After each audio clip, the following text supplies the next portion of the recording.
বক্তব্য শেষ করব। জুলাই বিপ্লব কারো একার কৃতিত্ব নয়। এই জুলাইকে নিয়ে কোনো ক্রেডিটবাজি চলবে না। জুলাই হলো জনতার। এই জুলাই বাংলার আনাচে সব জায়গায় এই জুলাই প্রতিষ্ঠিত। আমরা দেশপ্রেমিক নাগরিক যতদিন বেঁচে আছি, এই দেশে যতদিন বাংলাদেশের মানুষ জীবিত আছে, ততদিন জুলাই দুর্বল হবে না। ইনকিলাব জিন্দাবাদ, ইউনাইটেড পিপলস বাংলাদেশ জিন্দাবাদ। আসসালামু আলাইকুম।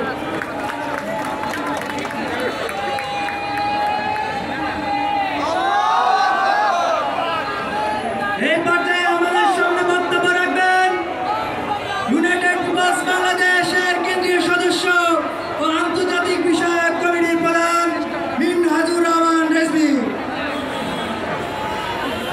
প্রস্তুত থাকবেন আমাদের কেন্দ্রীয় সদস্য মিস সিদ্দাতুল্লাহ তকি।